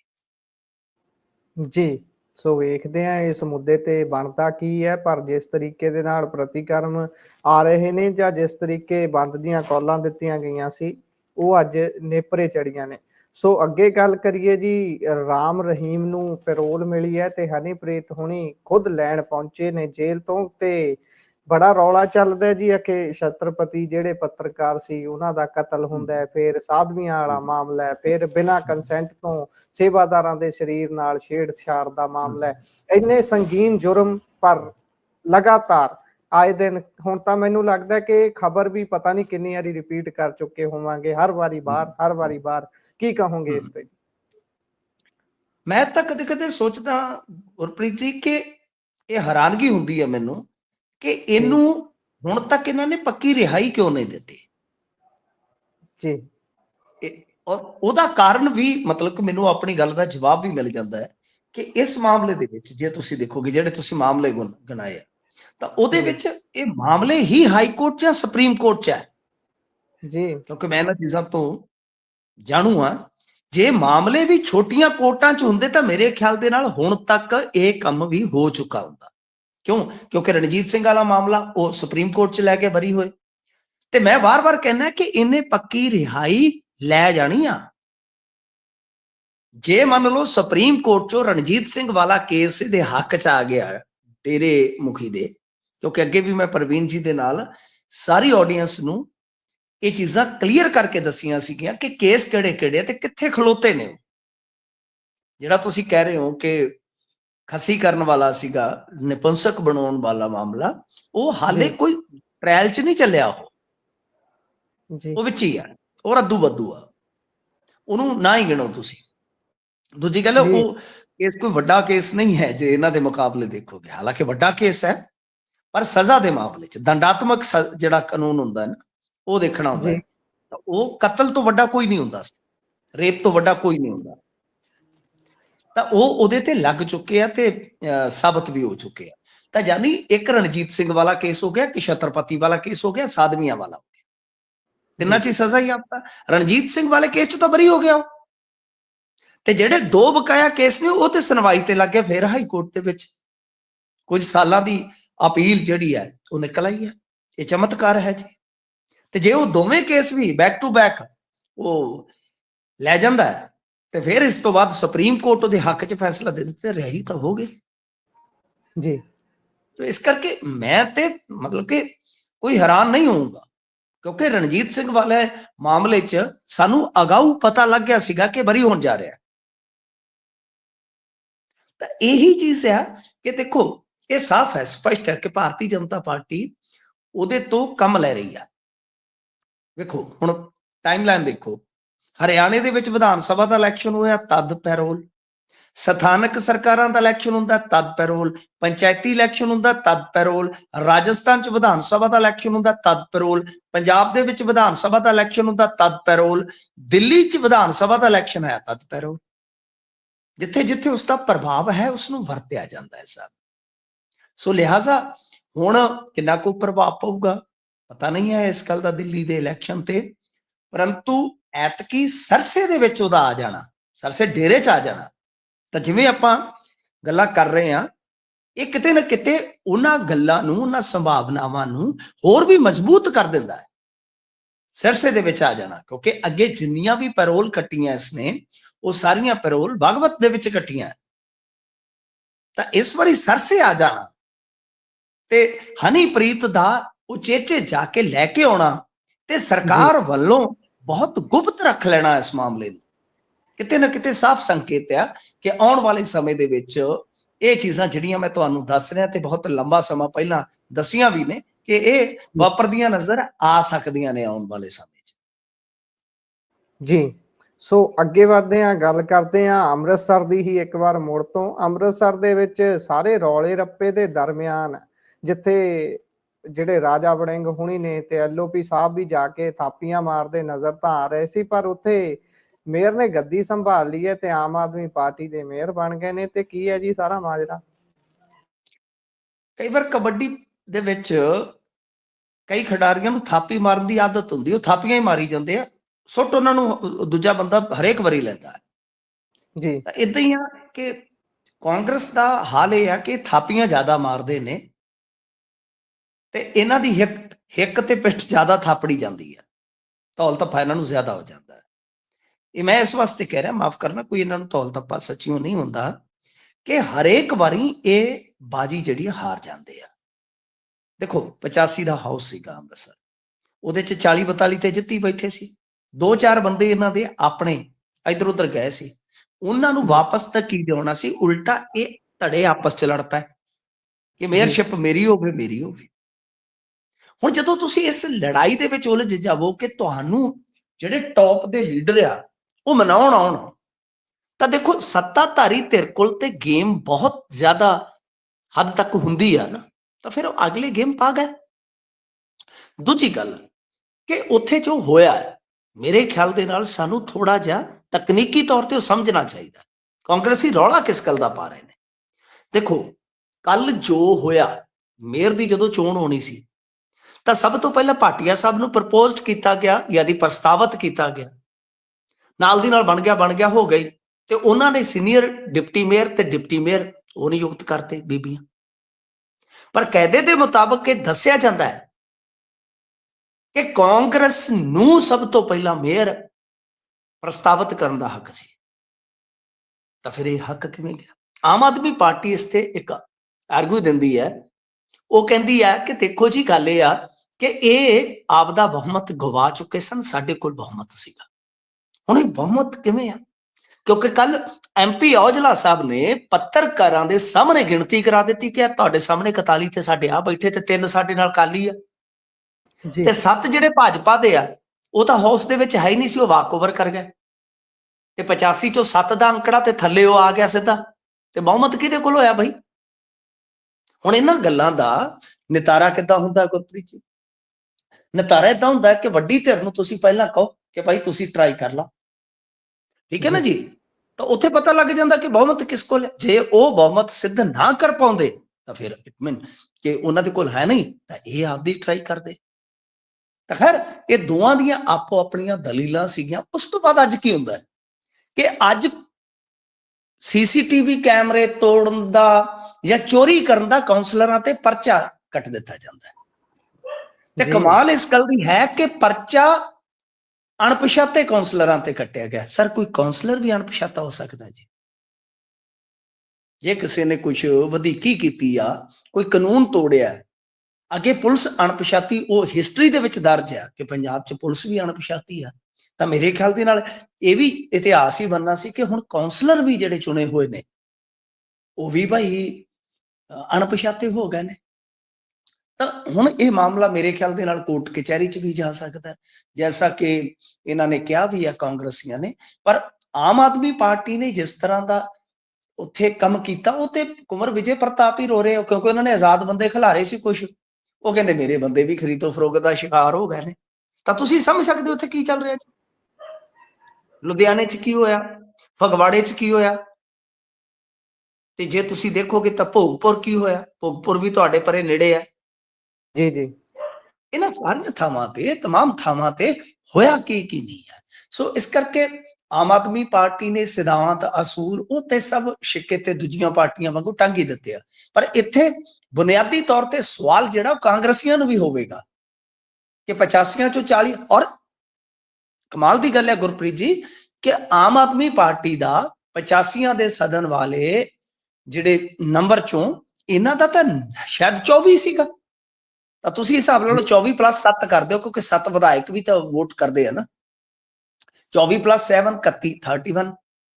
ਤਾਂ ਤੁਸੀਂ ਦੇਖੋ ਕਿ ਉਹ ਲੈ ਗਏ ਹੌਲੀ ਹੌਲੀ, ਉਹਨਾਂ ਨੂੰ ਮੌਕਾ ਬਣਦਾ ਗਿਆ, ਕਿਉਂਕਿ ਕਾਂਗਰਸੀ ਜਿਹੜੇ ਆ ਉਹ ਵੇਲੇ ਸਿਰ ਬਾਜ਼ੀ ਸੰਭਾਲ ਨਹੀਂ ਸਕੇ। ਤਾਂ ਜਿੰਨਾ ਆਮ ਆਦਮੀ ਪਾਰਟੀ ਨੂੰ ਆਪਾਂ ਆਲੋਚਨਾਤਮਕ ਦ੍ਰਿਸ਼ਟੀ ਤੋਂ ਦੇਖ ਰਹੇ ਹਾਂ, ਮੇਰੇ ਖਿਆਲ ਦੇ ਨਾਲ ਉਨਾ ਹੀ ਸਾਨੂੰ ਸਵਾਲ ਦੇ ਮਾਮਲੇ ਦੇ ਵਿੱਚ ਕਾਂਗਰਸ ਨੂੰ ਵੀ ਦੇਖਣਾ ਪਵੇਗਾ ਕਿ ਭਾਈ ਕਾਂਗਰਸ ਵੀ ਵੇਲੇ ਸਿਰ ਸੰਭਲ ਨਹੀਂ ਪਾਉਂਦੀ, ਇਹ ਇਹਨਾਂ ਦੀ ਆਦਤ ਬਣ ਚੁੱਕੀ ਹੈ ਜੀ। ਸੋ ਇਹ ਸਾਰੇ ਵਿਚਾਲੇ ਜਿੰਨੀਆਂ ਵੀ ਗੱਲਾਂ ਨੇ, ਪਰ ਇੱਥੇ ਇੱਕ ਜ਼ਰੂਰ ਚੀਜ਼ ਸਪਸ਼ਟ ਹੁੰਦੀ ਹੈ ਮਿੰਟੂ ਜੀ ਕਿ ਅਸੀਂ ਗੱਲ ਤਾਂ ਕਰਦੇ ਹਾਂ ਕਿ ਉਧਰ ਬਾਬਾ ਸਾਹਿਬ ਅੰਬੇਦਕਰ ਉਹਨਾਂ ਦੇ ਬੁੱਤ ਦੀ ਇਸ ਤਰੀਕੇ ਨਾਲ ਬੇਅਦਬੀ ਹੋਈ, ਭੰਨ ਤੋੜ ਕਰਨ ਦੀ ਕੋਸ਼ਿਸ਼ ਕੀਤੀ ਗਈ, ਪਰ ਇਹ ਵੀ ਤਾਂ ਸੰਵਿਧਾਨ ਨੂੰ ਛਿੱਕੇ ਟੰਗਣ ਵਾਲੀ ਗੱਲ ਹੈ ਨਾ। ਖਰੀਦੋ ਫਰੋਖਤ ਕਰਨਾ, ਲੋਕਾਂ ਦਾ ਭਰੋਸਾ, ਉਹਨਾਂ ਨੇ ਜਿਸ ਵਿਅਕਤੀ ਨੂੰ ਮਤ ਦਿੱਤਾ ਹੈ ਉਹਨੂੰ ਕੀ ਸੋਚ ਕੇ ਦਿੱਤਾ ਹੈ, ਉਹ ਸਾਰੀਆਂ ਚੀਜ਼ਾਂ ਨੂੰ ਛਿੱਕੇ ਟੰਗ ਕੇ ਉਹ ਵੀ ਪਾਰਟੀਆਂ ਬਦਲਣੀਆਂ ਜਾਂ ਪਾਲਾ ਬਦਲਣ ਨੂੰ ਮਿੰਟ ਨਹੀਂ ਲਾਉਂਦੇ। ਚੋਣ ਸੁਧਾਰਾਂ ਦੇ ਨਾਮ ਤੇ ਸਿਰਫ ਇਹੀ ਕਿਹਾ ਜਾਂਦਾ ਕਿ ਅਸੀਂ ਬੈਲਟ ਪੇਪਰ ਤੋਂ ਹੁਣ EVM ਮਸ਼ੀਨ ਤੱਕ ਪਹੁੰਚ ਗਏ ਆ, ਪਰ ਧਰਾਤਲ ਤੇ ਜਿਹੜੇ ਬਦਲਾਵ ਹੋਣੇ ਉਹ ਨਹੀਂ ਕੋਈ ਕਰਦਾ। ਸੋ ਗੱਲਾਂ ਤਾਂ ਬਹੁਤ ਸਾਰੀਆਂ ਨੇ, ਪਰ ਤੁਸੀਂ ਇੱਥੇ ਚੱਲਣਾ ਪਾਇਆ ਤੇ ਆਪਾਂ ਤੁਸੀਂ ਮਿਲਦੇ ਰਹਿੰਦੇ ਹੋ, ਤੁਸੀਂ ਨੌਜਵਾਨ ਪੱਤਰਕਾਰ ਹੋ, ਫੀਲਡ ਦੇ ਜੀ ਪੱਤਰਕਾਰ ਹੋ, ਅਸੀਂ ਤੇ ਹੁਣ ਚਲੋ ਫੀਲਡ 'ਚ ਨਹੀਂ ਕੰਮ ਕਰਦੇ, ਅਸੀਂ ਕਰ ਲਿਆ ਜਿੰਨਾ ਕਰਨਾ ਸੀ। ਜੀ ਤੁਸੀਂ ਲੀਡਰਾਂ ਦੀ ਜਦੋਂ ਇੰਟਰਵਿਊ ਕਰਦੇ ਹੋ, ਇਹਨਾਂ ਨੂੰ ਪੁੱਛ ਕੇ ਦੇਖ ਲਿਓ ਕਿ ਤੁਹਾਡੇ ਚੋਂ ਕਿੰਨੇ ਲੋਕਾਂ ਨੇ ਸੰਵਿਧਾਨ ਪੜ੍ਹਿਆ ਜੀ। ਜੀ ਮੇਰੇ ਖਿਆਲ ਦੇ ਨਾਲ 5% ਵੀ ਤੁਹਾਨੂੰ ਜਵਾਬ ਇਹ ਨਹੀਂ ਦੇ ਪਾਉਣਗੇ ਕਿ ਮੈਂ ਸਾਰਾ ਸੰਵਿਧਾਨ ਪੜ੍ਹਿਆ ਜੀ। ਇਹਨਾਂ ਜੀ ਨੂੰ ਜੀ ਉਹਨਾਂ ਨਾਲੋਂ ਤੁਹਾਨੂੰ ਜਾਣਕਾਰੀ ਜ਼ਿਆਦਾ ਹੋ ਸਕਦੀ ਹੈ। ਬੇਸ਼ੱਕ ਪੱਤਰਕਾਰ ਦਾ ਸੰਵਿਧਾਨ ਪੜ੍ਹਨਾ ਕੋਈ ਜ਼ਰੂਰੀ ਵਿਸ਼ਾ ਨਹੀਂ ਹੈ, ਪਰ ਅਸੀਂ ਜਦੋਂ ਹਮ, ਗੱਲਾਂ ਕਰਦੇ ਰਹਿੰਦੇ ਆਰਟੀਕਲਾਂ ਦਾ, ਉਹ ਸਾਨੂੰ ਪਤਾ ਲੱਗਦਾ ਜਾਂਦਾ ਹੈ। ਤੇ ਰਹੀ ਗੱਲ ਸਿਧਾਂਤ ਅਸੂਲਾਂ ਦੀ, ਸਰ ਇੱਧਰ ਸਾਡੇ ਲਾਗੇ ਫਾਜ਼ਿਲਕਾ ਹੈ, ਜੀ ਉੱਥੇ ਅੱਜ ਕੁਝ ਸਰਪੰਚਾਂ ਨੇ ਧਰਨਾ ਲਾਇਆ। ਉਹ ਕਹਿੰਦੇ ਕਿ ਸਾਡੇ ਤੇ ਦਬਾਅ ਬਣ ਰਿਹਾ ਹੈ ਕਿ ਸਾਡੀ ਪਾਰਟੀ ਜੁਆਇਨ ਕਰੋ। ਜੀ ਚੁਣੇ ਹੋਏ ਸਰਪੰਚਾਂ ਨੂੰ, ਇਹ ਕਿੱਥੋਂ ਦਾ ਲੋਕਤੰਤਰ ਹੈ ਜੀ? ਇਹ ਕਿੱਥੋਂ ਦਾ ਸੰਵਿਧਾਨ ਨੂੰ ਮੰਨਣ ਵਾਲਿਆਂ ਦਾ ਟੋਲਾ ਹੈ? ਸਰ, ਸੰਵਿਧਾਨ ਇਹਨਾਂ ਵਾਸਤੇ ਇੱਕ ਖਿਲੌਣਾ ਬਣ ਗਿਆ। ਜਦੋਂ ਸੱਤਾ 'ਚ ਹੁੰਦੇ ਆ, ਚਾਬੀ ਦੇ ਕੇ ਉਹਨੂੰ ਕਿਸੇ ਹੋਰ ਢੰਗ ਨਾਲ ਖੇਡਿਆ ਜਾਂਦਾ, ਖੜਾਇਆ ਜਾਂਦਾ। ਜਦੋਂ ਵਿਰੋਧੀ ਧਿਰ 'ਚ ਹੁੰਦੇ ਆ, ਫਿਰ ਉਹ ਕਿਸੇ ਹੋਰ ਢੰਗ ਨਾਲ ਪੇਸ਼ ਕਰਦੇ ਆ ਕਿ ਅਸੀਂ ਪੀੜਤ ਆ ਇਸ ਚੀਜ਼ ਤੋਂ। ਸੰਵਿਧਾਨ ਇਹਨਾਂ ਵਾਸਤੇ ਖਿਡੌਣਾ ਹੈ। ਸੰਵਿਧਾਨ ਤਾਂ ਸਗੋਂ ਇਹਨਾਂ ਵਾਸਤੇ ਵਰਦਾਨ ਸਾਬਤ ਹੋ ਰਿਹਾ ਹੈ, ਕਿਉਂਕਿ ਉਸੇ ਸੰਵਿਧਾਨ ਦੇ ਵਿੱਚ ਕੁਝ ਚੀਜ਼ਾਂ ਐਸੀਆਂ ਨੇ ਕਿ ਜਿਹੜੀਆਂ ਇਹਨਾਂ ਨੂੰ ਬਚਾ ਵੀ ਲੈਂਦੀਆਂ। ਜੀ ਉਹੀ ਲਾਲ ਕੱਪੜੇ 'ਚ ਉਹਨੂੰ ਲਪੇਟੀ ਫਿਰਨਾ, ਪਰ ਉਹਦੇ ਜਿਹੜੇ ਅਸੂਲ ਨੇ ਉਹਨਾਂ ਨੂੰ ਚੰਗੀ ਤਰ੍ਹਾਂ ਮੰਨਣਾ ਨਹੀਂ। ਬਾਕੀ ਜਿਹੜੀ ਪੜ੍ਹਨ ਦੀ ਗੱਲ ਹੈ, ਉਹ ਤਾਂ ਅਸੀਂ ਦੇਖਦੇ ਹਾਂ ਕਿ ਕਿੰਨੇ ਕੁ ਵਿਧਾਨ ਸਭਾ ਦੀ ਲਾਇਬ੍ਰੇਰੀ 'ਚੋਂ ਕਿਤਾਬਾਂ ਇਸ਼ੂ ਕਰਾਉਂਦੇ ਨੇ। ਉੱਥੇ ਲਾਇਬ੍ਰੇਰੀਆਂ ਦੇ ਵਿੱਚ ਮਿੱਟੀ ਘੱਟਾ ਖਾ ਰਹੀਆਂ ਨੇ ਕਿਤਾਬਾਂ। ਸੋ ਆਪਾਂ ਚੱਲਦੇ ਹਾਂ ਅੱਗੇ। ਲਾਰੈਂਸ ਬਿਸ਼ਨੋਈ ਦੀ ਇੰਟਰਵਿਊ ਦੇ ਮਾਮਲੇ ਦੇ ਵਿੱਚ ਸੁਣਵਾਈ ਹੋਈ ਹੈ ਜੀ। ਅੱਗੇ ਹੁਣ ਕੀ ਵਾਧਾ ਹੋਇਆ ਇਹਦੇ 'ਚ? ਦੇਖੋ, ਇਹਦੇ 'ਚ SIT ਦੇ ਲਈ ਨਾਮ ਮੰਗੇ ਗਏ ਆ, ਕਿਉਂਕਿ ਜਾਂਚ ਕਰ ਰਹੀ SIT ਤੇ ਜਿਹੜੇ ਬਹੁਤ ਕਾਬਲ ਅਫਸਰ ਹੈ, ਜਿਨ੍ਹਾਂ ਨੇ ਇਸ ਮਾਮਲੇ ਨੂੰ ਕੱਢ ਕੇ ਲਿਆਂਦਾ, ਪ੍ਰਬੋਧ ਕੁਮਾਰ ਜੀ, ਜੀ ਉਹ ਸ਼ਾਇਦ ਇਸ ਮਹੀਨੇ ਰਿਟਾਇਰ ਹੋ ਰਹੇ ਆ। ਤੇ ਇੱਕ ਤੇ ਇਹ ਦੇਖਿਆ ਜਾਏਗਾ ਕਿ ਕੀ ਉਹ ਅੱਗੇ ਜਾਂਚ ਪੜਤਾਲ ਨੂੰ ਜਾਰੀ ਰੱਖ ਸਕਦੇ, ਜਾਂ ਮਤਲਬ ਕਿ ਉਹਨਾਂ ਦੀ ਜਗ੍ਹਾ ਕੋਈ ਹੋਰ ਆਏਗਾ। ਤਾਂ ਇਸ ਕਰਕੇ ਇੱਕ ਤਾਂ ਲਿਸਟ ਮੰਗਾ ਲਈ ਗਈ ਆ, ਠੀਕ ਹੈ ਜੀ। ਸੈਕੰਡ ਚੀਜ਼ ਜਿਹੜੀ ਹੋਈ ਹੈ, ਇਹਦੇ 'ਚ ਇੱਕ ਸੰਖੇਪ ਖਬਰ ਹੀ ਹੈ ਗੁਰਪ੍ਰੀਤ ਜੀ, ਇਹ ਕੋਈ ਵੱਡੀ ਖਬਰ ਨਹੀਂ ਹੈ। ਇਹਦੇ ਵਿੱਚ ਸੁਣਵਾਈ ਦੇ ਦੌਰਾਨ ਗੁਰਸ਼ੇਰ ਸੰਧੂ ਉੱਥੇ ਗਿਆ, ਜਿਹੜਾ ਬਰਖਾਸਤ DSP ਆ। ਉਸਨੇ ਕਿਹਾ ਕਿ ਸਰ, ਮੇਰੀ ਜਾਨ ਨੂੰ ਖਤਰਾ ਹੈ, ਮੇਰੀ ਸਿਕਿਉਰਿਟੀ ਤੱਕ ਵਾਪਸ ਲੈ ਲਈ ਆ, ਮੇਰਾ ਪਰਿਵਾਰ ਜਿਹੜਾ ਹੈ ਉਹ ਅੰਡਰ ਥ੍ਰੈਟ ਹੈ ਇਸ ਵੇਲੇ ਗੈਂਗਸਟਰਾਂ ਤੋਂ, ਮੈਂ ਕੀ ਕਰਾਂ ਜੀ?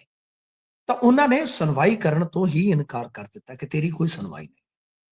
ਇਹ ਇੰਟਰਸਟਿੰਗ ਅੱਜ ਗੱਲ ਹੋਈ ਆ।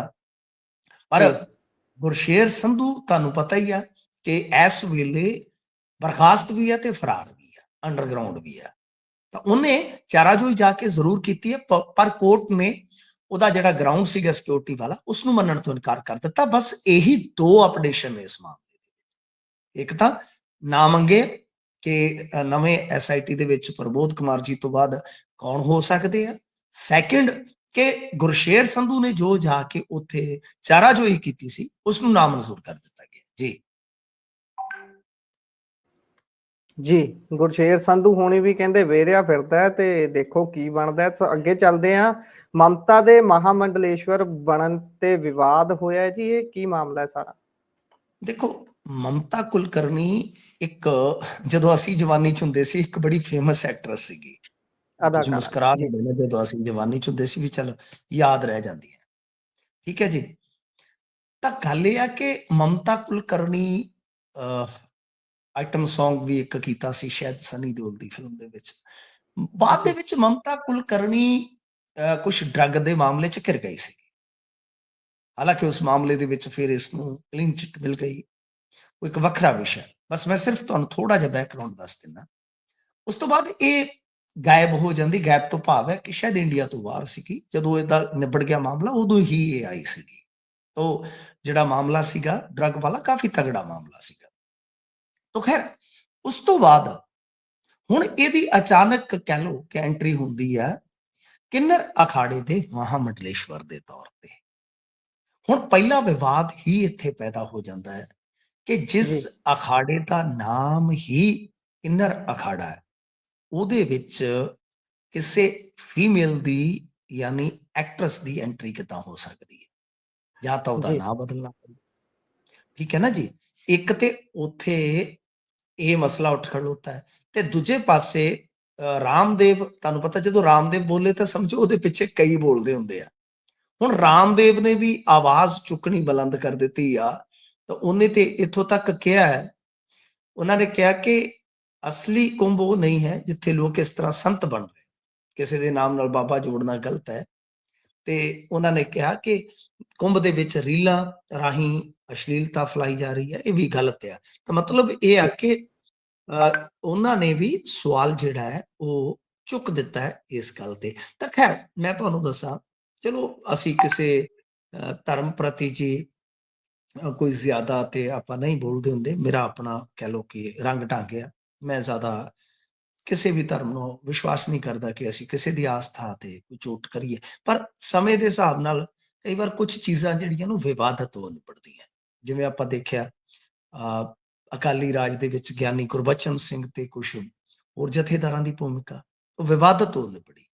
ਉਹ ਇੱਕ ਧਰਮ ਦਾ ਮਸਲਾ ਨਾ ਹੋ ਕੇ ਇੱਕ ਤਰ੍ਹਾਂ ਨਾਲ ਕਹਿ ਲਓ ਕਿ ਇੱਕ ਬਦਨਾਮੀ ਦਾ ਮਸਲਾ ਬਣ ਗਿਆ। ਦੂਜੇ ਪਾਸੇ ਇਹਨਾਂ ਨੇ ਵੀ ਕੁਝ ਚੀਜ਼ਾਂ ਐਸੀਆਂ ਕੀਤੀਆਂ ਹੋਈਆਂ ਨੇ ਸਾਧੂ ਸੰਤਾਂ ਨੇ। ਤੁਹਾਨੂੰ ਯਾਦ ਹੋਏਗਾ ਦੁਆਬੇ ਤੋਂ ਹੀ ਸੀ ਇੱਕ ਬੱਬੋ ਨਾਂ ਦੀ ਔਰਤ, ਜਿਹੜੀ ਬਾਅਦ ਦੇ ਵਿੱਚ ਬਣ ਗਈ, ਉਹ ਤੁਹਾਨੂੰ ਪਤਾ ਹੀ ਆ, ਫਲਾਈਂਗ ਕਿੱਸਾਂ ਦੇਣੀਆਂ ਤੇ ਫਲਾਂ ਕਰਨਾ, ਉਹਨੂੰ ਜੀ ਪਤਾ ਜੀ ਨਹੀਂ ਕੀ ਕਹਿੰਦੇ ਹੁੰਦੇ ਸੀਗੇ। ਉਹਨੂੰ ਵੀ ਇੱਕ ਵਾਰੀ ਮਹਾਮੰਡਲੇਸ਼ਵਰ ਬਣਾ ਦਿੱਤਾ ਗਿਆ ਸੀ। ਹੁਣ ਮੈਨੂੰ ਨਾਂ ਨਹੀਂ ਉਹਦਾ ਯਾਦ, ਰਾਧੇ ਮਾਂ ਸ਼ਾਇਦ, ਔਰ ਪਤਾ ਨਹੀਂ ਕੀ, ਹਾਂ ਉਹ ਸਿੱਧੂ ਵੀ ਜਾਂਦਾ ਰਿਹਾ ਉਹਦੇ ਕੋਲ। ਜੀ ਰਾਧੇ ਮਾਂ ਹੀ ਸੀ ਉਹਨਾਂ ਦਾ ਨਾਮ। ਉਹ ਹਵਾ 'ਚ ਚੁੰਮੀਆਂ ਜਿਹੀਆਂ ਬੜੀਆਂ ਦਿੰਦੀ ਆ। ਜੀ ਤੇ ਜੀ ਗੱਲ ਇਹ ਆ ਕਿ ਉਹਨੂੰ ਵੀ ਇੱਕ ਵਾਰੀ ਮਹਾਮੰਡਲੇਸ਼ਵਰ ਬਣਾ ਦਿੱਤਾ ਹਿਸਾਬ ਨਾਲ। ਉਹਦੇ ਤੇ ਇੰਨਾ ਵਿਵਾਦ ਹੋਇਆ ਗੁਰਪ੍ਰੀਤ ਜੀ, ਤੇ ਇੱਥੋਂ ਤੱਕ ਦੋਸ਼ ਲੱਗੇ ਕਿ ਉਹਦੇ ਤੋਂ ਪੈਸੇ ਲੈ ਕੇ, ਕਿਉਂਕਿ ਪੈਸਾ ਧੇਲਾ ਉਹਦੇ ਕੋਲ ਅੱਛਾ ਸੀ। ਉਹਦੀ ਤੁਹਾਨੂੰ ਪਤਾ ਨਾ, ਉਹਦੇ ਪ੍ਰੋਗਰਾਮਾਂ ਦੀ ਟਿਕਟ ਲੱਗਦੀ ਹੁੰਦੀ ਸੀ ਕਿਸੇ ਟਾਈਮ। ਹੁਣ ਜੀ ਤੇ ਜੀ ਉਹ ਪਤਾ ਨਹੀਂ ਕਿੱਥੇ ਹੈ। ਤਾਂ ਕਹਿਣ ਦਾ ਮਤਲਬ ਇਹ ਹੈ ਕਿ ਅੱਗੇ ਵੀ ਇਸ ਤਰ੍ਹਾਂ ਦੇ ਵਿਵਾਦ ਹੋਏ ਆ। ਸੋ ਇਹ ਵਿਵਾਦ ਜਿਹੜਾ ਹੈ ਹੁਣ ਇੱਕ ਵਾਰੀ ਫੇਰ ਪੱਖੇ।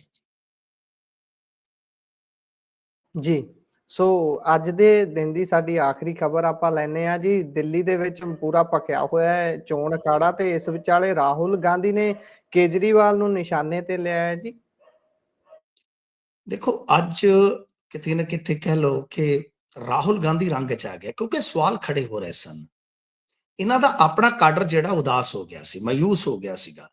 ਤੁਸੀਂ ਹਿਸਾਬ ਲਾ ਲਓ, ਪੰਜਾਬ ਚੋਂ ਵੀ ਬੰਦੇ ਇਹਨਾਂ ਦੇ ਜਾ ਕੇ ਉੱਥੇ ਬੈਠੇ ਨੇ, ਤੇ ਉਹ ਕਹਿੰਦੇ ਸੀ ਕਿ ਰਾਹੁਲ ਗਾਂਧੀ ਇੱਕ ਦੋ ਰੈਲੀਆਂ ਕਰਕੇ ਗਾਇਬ ਕਿੱਥੇ ਹੋ ਗਏ। ਫਿਰ ਇਹ ਕਿਹਾ ਗਿਆ ਕਿ ਰਾਹੁਲ ਗਾਂਧੀ ਸ਼ਾਇਦ ਤਬੀਅਤ ਪੱਖੋਂ ਨਾਸਾਜ਼ ਨੇ। ਹੁਣ ਜਦੋਂ ਆਏ ਤੇ ਉਹ ਰੰਗ 'ਚ ਆ ਗਏ। ਉਹਨਾਂ ਨੇ ਕਿਹਾ ਕਿ ਇਹ ਵੇਖੋ, ਕੇਜਰੀਵਾਲ ਛੋਟੀ ਜੀ ਕਾਰ 'ਚ ਆਇਆ ਸੀਗਾ ਤੇ ਹੁਣ ਸ਼ੀਸ਼ ਮਹਿਲ ਬਣਾ ਕੇ ਬੈਠਾ। ਤੇ ਉਹ ਕਹਿੰਦੇ ਕਿ ਮੋਦੀ ਦੇ ਨਾਂ ਤੋਂ ਇਹ ਕੰਬ ਜਾਂਦਾ। ਉਹ ਕਹਿੰਦੇ ਜੀ ਕਿ ਬਾਕੀ ਪਾਰਟੀ ਵਾਲੇ ਮੋਦੀ ਤੋਂ ਡਰਨ ਜਾਂ ਨਾ ਡਰਨ ਮੈਨੂੰ ਨਹੀਂ ਪਤਾ, ਪਰ ਕੇਜਰੀਵਾਲ ਜ਼ਰੂਰ ਕੰਬ ਜਾਂਦਾ। ਤੇ ਦਿੱਲੀ ਦੇ ਵਿੱਚ ਜਦੋਂ ਵਾਇਲੈਂਸ ਹੋਈ, ਕੇਜਰੀਵਾਲ ਤੇ ਦਿਸਿਆ ਹੀ ਨਹੀਂ। ਤਾਂ ਉਹ ਕਹਿੰਦੇ, ਇਹ ਕਹਿੰਦਾ ਸੀਗਾ ਕਿ ਸਾਫ਼ ਸੁਥਰੀ ਮੈਂ ਰਾਜਨੀਤੀ ਕਰੂੰਗਾ, ਇਹਨੇ ਤੇ ਸ਼ਰਾਬ ਘੁਟਾਲਾ ਕਰ ਦਿੱਤਾ। ਦੱਸੋ ਕੋਈ ਚੰਗੀ ਗੱਲ ਹੈ? ਜੀ ਤੇ ਨਾਲ ਸਿਸੋਦੀਆ ਨੂੰ ਵੀ ਵਲੇਟ ਦਿੱਤਾ ਕਿ ਸਿਸੋਦੀਆ ਸਾਹਿਬ ਵੀ ਜਿਹੜੇ ਆ ਬਈ ਉਹ ਆਪਦੀ ਸੀਟ ਛੱਡ ਕੇ ਭੱਜ ਗਏ ਪੜਪੜਗੰਜ ਵੱਲ, ਉੱਥੇ ਹੀ ਸ਼ਾਇਦ ਅੱਜ ਰੈਲੀ ਸੀਗੀ। ਤਾਂ ਗੱਲ ਇਹ ਹੈ ਕਿ ਇਹ ਕਈ ਨੁਕਤਿਆਂ ਤੇ ਅੱਜ ਬੋਲੇ ਆ, ਪਰ ਸਪਸ਼ਟ ਤੌਰ ਤੇ ਆਪਾਂ ਜੇ ਕਹਿ ਲਈਏ ਤਾਂ ਇਹਨਾਂ ਨੇ ਜੋ ਅਰਵਿੰਦ ਕੇਜਰੀਵਾਲ ਤੇ ਨਿਸ਼ਾਨੇ ਕੱਸੇ। ਸਰ ਹੋ ਸਕਦਾ ਕਿ ਸਭ ਕੁਝ ਮਿੱਥ ਕੇ ਚੱਲ ਰਿਹਾ ਹੋਵੇ, ਕਿਉਂਕਿ ਬਹੁਤ ਸਾਰੀਆਂ ਚੀਜ਼ਾਂ ਜਿਹੜੀਆਂ ਫਿਕਸ ਹੁੰਦੀਆਂ। ਤੁਸੀਂ ਇੱਕ ਚੀਜ਼ ਸੋਚੋ, ਇਮੇਜਿਨ ਕਰੋ, ਤੁਹਾਨੂੰ ਇੱਕ ਨਵਾਂ ਵਿਸ਼ਾ ਦੇਣਾ ਜੀ ਉੱਥੇ ਅਕਾਲੀ ਦਲ ਬਾਦਲ ਦਾ ਗਰੁੱਪ ਹੈ ਜੀ, ਜਿਨ੍ਹਾਂ ਦੇ ਕੋਲ ਲੰਬਾ ਸਮਾਂ ਦਿੱਲੀ ਕਮੇਟੀ ਰਹੀ ਹੈ। ਉਹ ਕਿਹਨੂੰ ਵੋਟ ਕਰੇਗਾ ਜੀ? ਸੋਚ ਕੇ ਦੇਖੋ, ਜਸਟ ਇਮੇਜਿਨ ਕਿਹਨੂੰ ਵੋਟ ਕਰੇਗਾ, ਸੋਚ ਕੇ ਦੇਖੋ। ਕਿਉਂਕਿ ਭਾਜਪਾ ਦੇ ਨਾਲ ਤਾਂ ਦੂਸਰਾ ਧੜਾ ਹੈ ਜਿਹੜਾ ਉੱਥੇ ਅਕਾਲੀ ਦਲ ਬਾਦਲ ਨੂੰ ਲਾਂਭੇ ਕਰਕੇ ਬੈਠਾ ਗੁਰਦੁਆਰੇ ਪ੍ਰਬੰਧਾਂ ਤੋਂ। ਤੇ ਇਹਨਾਂ ਦੇ ਕਰਤਾ ਧਰਤਾ ਕੌਣ ਨੇ? ਸਰਨਾ ਸਾਹਿਬ। ਕੀ ਉਹ ਕਾਂਗਰਸ ਨੂੰ ਵੋਟ ਪਾਉਣਗੇ ਹੁਣ? ਭਾਜਪਾ ਦੇ ਨਾਲ ਤੇ ਇਹਨਾਂ ਦੇ ਜਿਹੜੇ ਉੱਥੇ ਦੁਸ਼ਮਣ ਹੈ ਉਹ ਖਲੋਤੇ ਆ, ਇਹਨਾਂ ਦੇ ਪੁਰਾਣੇ ਸਾਥੀ, ਕਿ ਉਹਨਾਂ ਦੇ ਨਾਲ ਜਾਣਗੇ? ਫਿਰ ਧਿਰ ਕਿਹੜੀ ਬਚੀ? ਧਿਰ ਕਿਹੜੀ ਬਚੀ? ਡਿੰਪੀ ਢਿੱਲੋਂ ਨੂੰ 70,000 ਵੋਟ ਪੈ ਜਾਣੀ। ਸਰ ਸਾਡੇ ਦਿਮਾਗ ਖਰਾਬ ਹੋਏ ਪਏ ਨੇ। ਤੁਸੀਂ ਗਿੱਦੜਵਾ ਕਵਰ ਕਰਕੇ ਗਏ ਹੋ, ਸਾਡੇ ਸਰ ਦਿਮਾਗ ਖਰਾਬ ਹੋਏ ਪਏ ਨੇ। ਜੀ ਜੀ ਕਿ ਬਣਿਆ ਕੀ ਹੈ? ਤਾਂ ਕਹਿਣ ਦਾ ਮਤਲਬ ਕਿ ਰਾਜਨੀਤੀ 'ਚ ਬਹੁਤ ਸਾਰੀਆਂ ਚੀਜ਼ਾਂ ਇਦਾਂ ਹੋ ਜਾਂਦੀਆਂ ਨੇ, ਪਰ ਰਾਹੁਲ ਗਾਂਧੀ ਦਾ ਸਿੱਧਾ ਕੇਜਰੀਵਾਲ ਤੇ ਨਿਸ਼ਾਨੇ ਲਾਉਣ ਦਾ ਮਕਸਦ ਇਹ ਆ ਕਿ ਆਪਦੇ ਕਾਡਰ ਨੂੰ ਘੱਟੋ ਘੱਟ ਥੋੜਾ ਬੁਲੰਦ ਕੀਤਾ ਜਾਵੇ ਕਿ ਕੰਮ ਖਿੱਚੋ। ਕੰਮ ਖਿੱਚੋ, ਮਤਲਬ ਕਿ ਵੋਟ ਸ਼ੇਅਰ ਹੀ ਘੱਟੋ ਘੱਟ ਕੋਈ 10-12% ਵਧਾ ਲਿਆ ਜਾਵੇ। 10-12% ਤੋਂ ਪਾਰ ਵੀ ਚਲੇ ਜਾਂਦੇ ਆ ਤੇ ਫਿਰ ਜੇ ਉਸ ਸੂਰਤ ਦੇ ਵਿੱਚ 2-4% 2% ਹੀ ਵਧਾ ਲਵੇ ਭਾਜਪਾ, ਪਰ ਸੀਟਾਂ ਕੱਢ ਗਏ ਤੇ ਫਸ ਵੀ ਸਕਦੇ ਆ ਸੌਰੀ ਆਮ ਆਦਮੀ ਪਾਰਟੀ ਵਾਲੇ। ਸੋ ਗੇਮ ਕੁੱਲ ਮਿਲਾ ਕੇ ਇਦਾਂ ਦੀ ਹੈ ਜੀ। ਸੋ ਮਿੰਟੂ ਜੀ, ਤੁਸੀਂ ਅੱਜ ਦੀਆਂ ਸਾਰੀਆਂ ਖਬਰਾਂ ਦੇ ਉੱਪਰ ਬੜੀ ਖੁੱਲੀ ਦਿਲੀ ਨਾਲ ਚਾਨਣਾ ਪਾਇਆ। ਸੋ ਬਹੁਤ ਬਹੁਤ ਧੰਨਵਾਦ ਤੁਹਾਡਾ ਜੀ। ਅੱਜ ਦੇ ਪ੍ਰੋਗਰਾਮ ਦਾ ਸਮਾਂ ਇੱਥੇ ਹੀ ਸਮਾਪਤ ਹੁੰਦਾ ਹੈ। ਧੰਨਵਾਦ, ਸਤਿ ਸ਼੍ਰੀ ਅਕਾਲ। ਸਤਿ ਸ੍ਰੀ ਅਕਾਲ ਜੀ। ਸੋ ਇਹ ਸਨ ਸਾਡੇ ਨਾਲ ਮਿੰਟੂ ਗੁਰਸਰੀਆ ਜੀ, ਜਿਨ੍ਹਾਂ ਨੇ ਵੱਖ-ਵੱਖ ਖਬਰਾਂ ਜਿਹੜੀਆਂ ਪੰਜਾਬ ਭਾਰਤ ਦੇ ਨਾਲ ਸਰੋਕਾਰ ਰੱਖਦੀਆਂ ਨੇ ਉਹਨਾਂ ਤੇ ਚਾਨਣਾ ਪਾਇਆ। ਉਮੀਦ ਹੈ ਤੁਹਾਨੂੰ ਪ੍ਰੋਗਰਾਮ ਪਸੰਦ ਆਇਆ ਹੋਊਗਾ। ਇਸੇ ਨਾਲ ਆਪਾਂ ਕੁਝ ਕੁ ਖਬਰਾਂ ਜਿਹੜੀਆਂ ਪੰਜਾਬ ਦੇ ਨਾਲ ਸੰਬੰਧ ਰੱਖਦੀਆਂ ਨੇ ਉਹਨਾਂ 'ਚ ਵਾਧਾ ਕਰਦੇ ਚੱਲੀਏ। ਜਿਸ ਤਰੀਕੇ ਨਾਲ ਮਿੰਟੂ ਜੀ ਨੇ ਤੁਹਾਡੇ ਨਾਲ ਖਬਰ ਸਾਂਝੀ ਕੀਤੀ ਸੀ ਕਿ ਰਾਮ ਰਹੀਮ ਨੂੰ ਇੱਕ ਵਾਰ ਮੁੜ ਤੋਂ ਪੈਰੋਲ ਮਿਲ ਗਈ ਹੈ। ਇਸ ਤੇ ਹੁਣ ਸ਼੍ਰੋਮਣੀ ਗੁਰਦੁਆਰਾ ਪ੍ਰਬੰਧਕ ਕਮੇਟੀ ਦੇ ਵੱਲੋਂ ਇਤਰਾਜ਼ ਪ੍ਰਗਟ ਕੀਤਾ ਗਿਆ। ਉਹਨਾਂ ਦਾ ਕਹਿਣਾ ਹੈ ਕਿ ਰਾਮ ਰਹੀਮ ਨੂੰ ਬਾਰ-ਬਾਰ ਫਰਲੋ ਪੈਰੋਲ ਦਿੱਤੀ ਜਾਂਦੀ ਹੈ, ਜਦਕਿ 3 ਦਹਾਕਿਆਂ ਤੋਂ ਦੇਸ਼ ਦੀਆਂ ਵੱਖ-ਵੱਖ ਜੇਲ੍ਹਾਂ ਦੇ ਵਿੱਚ ਨਜ਼ਰਬੰਦ ਬੰਦੀ ਸਿੰਘਾਂ ਨੂੰ ਆਪਣੀਆਂ ਸਜ਼ਾਵਾਂ ਪੂਰੀਆਂ ਕਰਨ ਦੇ ਬਾਵਜੂਦ ਵੀ ਰਿਹਾ ਨਹੀਂ ਕੀਤਾ ਜਾ ਰਿਹਾ ਅਤੇ ਸੁਪਰੀਮ ਕੋਰਟ ਵੱਲੋਂ ਭਾਈ ਬਲਵੰਤ ਸਿੰਘ ਰਾਜੋਆਣਾ ਦੀ ਸਜ਼ਾ ਮੁਆਫੀ ਤੇ ਸਰਕਾਰ ਨੂੰ ਫੈਸਲਾ ਕਰਨ ਦੀ ਹਦਾਇਤ ਦੇ ਬਾਵਜੂਦ ਵੀ ਪੱਖਪਾਤੀ ਰਵੱਈਆ ਅਪਣਾਇਆ ਜਾ ਰਿਹਾ ਹੈ। ਇਹੋ ਜਿਹੀ ਸਾਰੀ ਗੱਲਬਾਤ ਹੈ। ਰਾਮ ਰਹੀਮ ਜਿਸ ਦੇ ਉੱਪਰ ਵੱਖ-ਵੱਖ ਮਾਮਲੇ ਦਰਜ ਨੇ, ਕੁਝ 'ਚ ਉਹ ਇਸ ਸਮੇਂ ਪੜਤਾਲ ਅਧੀਨ ਨੇ ਤੇ ਕੁਝ ਮਾਮਲਿਆਂ ਦੇ ਵਿੱਚ ਉਸ ਨੂੰ ਸਜ਼ਾ ਸੁਣਾ ਦਿੱਤੀ ਗਈ ਹੈ, ਪਰ ਫਿਰ ਵੀ ਇਸ ਤਰੀਕੇ ਦੇ ਨਾਲ ਉਸ ਨੂੰ ਬਾਰ-ਬਾਰ ਪੈਰੋਲ ਜਾਂ ਫਰਲੋ ਦਿੱਤੀ ਜਾਂਦੀ ਹੈ, ਜਿਸ ਤਰੀਕੇ ਦੇ ਨਾਲ ਉਸ ਦਾ ਵਿਹਾਰ ਇੰਨਾ ਚੰਗਾ ਹੋਵੇ ਜਾਂ ਸਮਾਜ ਨੂੰ ਉਸਨੇ ਇੰਨੀ ਵੱਡੀ ਦੇਣ ਦਿੱਤੀ ਹੋਵੇ ਜਿਸ ਦਾ ਕੋਈ ਤੋੜ ਨਾ ਹੋਵੇ। ਜੇਕਰ ਪੰਜਾਬ 'ਚ ਚੋਣਾਂ ਹੋਣ ਤਾਂ ਵੀ ਉਸ ਨੂੰ ਪੈਰੋਲ ਦੇ ਦਿੱਤੀ ਜਾਂਦੀ ਹੈ, ਚੋਣਾਂ ਹਰਿਆਣੇ 'ਚ ਹੋਣ ਤਾਂ ਵੀ ਪੈਰੋਲ ਦੇਣੀ ਹੈ, ਦਿੱਲੀ 'ਚ ਹੁਣ ਚੋਣਾਂ ਨੇ ਤਾਂ ਇੱਕ ਵਾਰ ਮੁੜ ਕੇ ਪੈਰੋਲ ਦੇ ਦਿੱਤੀ ਗਈ ਹੈ। ਤੇ ਇਸ ਤਰੀਕੇ ਦੇ ਨਾਲ ਜਦੋਂ ਵਤੀਰਾ ਹੁੰਦਾ ਹੈ, ਇੱਕ ਖਾਸ ਵਰਗ ਦੇ ਨਾਲ ਫਰਕ ਰੱਖਿਆ ਜਾਂਦਾ ਹੈ ਤੇ ਇੱਕ ਖਾਸ ਵਿਅਕਤੀ ਨੂੰ ਬਾਰ-ਬਾਰ ਇੰਨੀ ਵਾਰ ਪੈਰੋਲ ਜਾਂ ਫਰਲੋ ਦੇ ਦਿੱਤੀ ਜਾਂਦੀ ਹੈ, ਤਾਂ ਸਵਾਲ ਤਾਂ ਜ਼ਰੂਰ ਖੜੇ ਹੁੰਦੇ ਨੇ। ਬਲਵੰਤ ਸਿੰਘ ਰਾਜੋਆਣਾ ਹੁਣਾਂ ਦੀ ਹੁਣੇ ਗੱਲ ਕਰਕੇ ਹਟਿਆ। ਬੇਸ਼ੱਕ ਅਦਾਲਤ ਨੇ ਹੁਣ ਸਰਕਾਰ ਨੂੰ ਜਲਦ ਤੋਂ ਜਲਦ ਆਪਣਾ ਫਾਈਨਲ ਜਿਹੜਾ ਉਹਨਾਂ ਦਾ ਫੈਸਲਾ ਹੈ ਉਹ ਸੁਣਾਉਣ ਦੇ ਲਈ, ਉਹ ਦੇਣ ਦੇ ਲਈ ਕਿਹਾ, ਪਰ ਕੀ ਕਿਸੇ ਨੂੰ ਇੰਨਾ ਲੰਬਾ ਸਮਾਂ ਤੱਕ ਫਾਂਸੀ ਦੀ ਚੱਕੀ ਦੇ ਵਿੱਚ ਰੱਖਣਾ ਇੱਕ ਮਨੁੱਖੀ ਵਿਵਹਾਰ ਹੈ? ਨਾ ਉਸ ਨੂੰ ਇਹ ਪਤਾ ਹੈ ਕਿ ਮੈਂ ਅੱਜ ਹੈ ਜਾਂ ਕੱਲ ਨਹੀਂ ਹਾਂ। ਇੰਨੇ ਸਮੇਂ ਤੱਕ ਫਾਂਸੀ ਦੀ ਚੱਕੀ ਦੇ ਵਿੱਚ ਕਿਸੇ ਵਿਅਕਤੀ ਨੂੰ ਲਟਕਾਏ ਰੱਖਣਾ ਅਤੇ ਉਸ ਤੋਂ ਬਾਅਦ ਵੀ ਕੁਝ ਸਪਸ਼ਟ ਨਾ ਕਰਨਾ ਬਹੁਤ ਚਿੰਤਾਜਨਕ ਇਹ ਵਰਤਾਰੇ ਨੇ। ਬਹੁਤ ਚਿੰਤਾ ਜਤਾਉਣੀ ਚਾਹੀਦੀ ਹੈ ਇਹਨਾਂ ਤੇ ਗੱਲ ਹੋਣੀ ਚਾਹੀਦੀ ਹੈ। ਮੋਹਾਲੀ ਦੇ ਵਿੱਚ ਲਗਾਤਾਰ ਧਰਨਾ ਲੱਗਿਆ ਹੈ।